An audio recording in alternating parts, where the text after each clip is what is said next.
आज करूया कोल्हापुरी मिसळ एकदम तर्री. ह्या वाटणामध्ये लसूण, कोथिंबीर, टमाटर, कांदा, खोबरा, अद्रक, लसूण वगैरे आहे. ह्याचं वाटण करून घेतलेलं आहे. मटकी मोड आलेली, हे कांदा, कढीपत्ता, कोथिंबीर वरून टाकायसाठी, हे टमॅटो, हे घरातला मसाला आहे, मीठ चवीपुरतं आहे, हे गरम मसाला आहे, धने पावडर, हळद आणि हे गरम पाणी. आणि आपल्याला तेल घ्यायचं आहे. तेल आपल्याला तर्री भरपूर पाहिजे म्हणून एक 4-5 चमचे.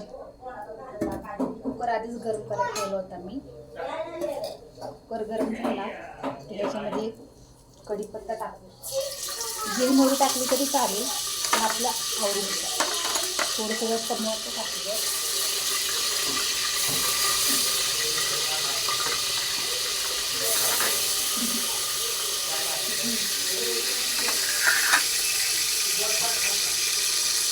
त्याच्यामध्ये कांदा टाकूया.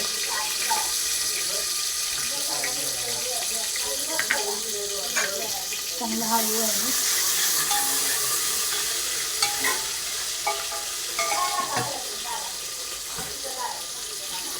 आता हे सगळे मसाले टाकतात. कांदा आपल्याला हे झालेला,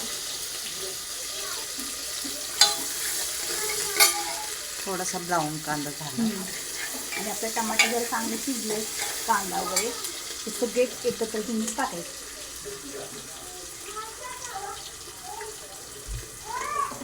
मीठ पण आता टाकलं तरी चालतं, काही चांगलं हलवून घ्यायचं. ही चटणी चांगली शिजू द्यायची. हे वाटतं आपण बारीक करून आधीच ठेवलं होतं. झाले मसाला टाकायचा.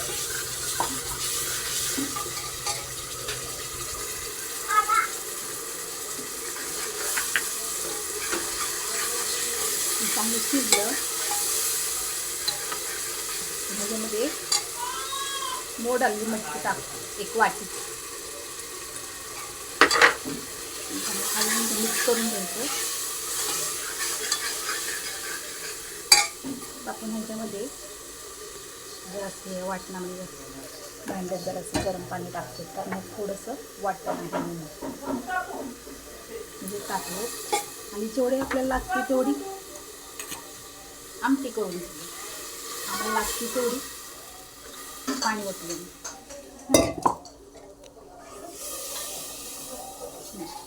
चांगले मिक्स करून घेऊयात.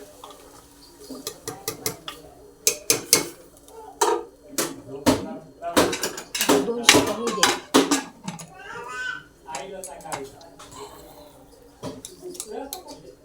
दोन शिट्ट्या उसं वाढ बघूया. 2 शिट्ट्या होते.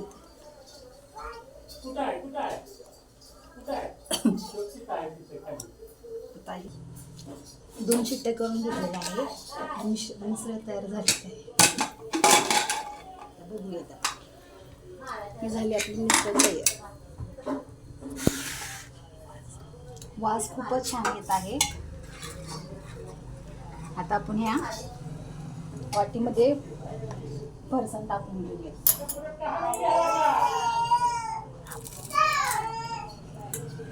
आमटी जरासं फरसाण टाकून घेऊया, जरा शेव टाकून घेऊयात. त्याच्यावरती आधी साधी आमटी घ्यायची, परत नंतर ना कट घ्यायचा. आता आपण ह्याच्यावर कट घेऊ.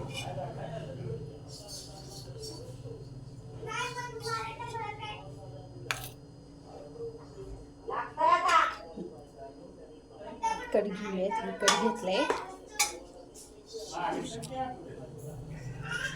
शेव टाकूयात. याच्यामध्ये कांदा टाकायचा, थोडी कोथिंबीर, अजून एक फरसाण टाकायचं ह्याच्यात. त्याच्यामध्ये लिंबू पिळायचा.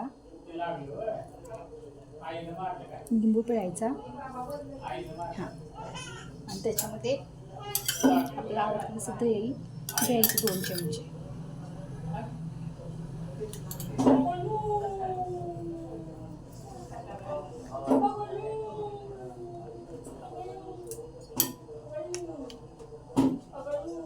ही झाली आपली कोल्हापुरी मिसळ तर्री बस. खाऊन बघा आणि कमेंट करा, लाईक करा, सबस्क्राईबर करा. पहिल्यांदा करते आहे.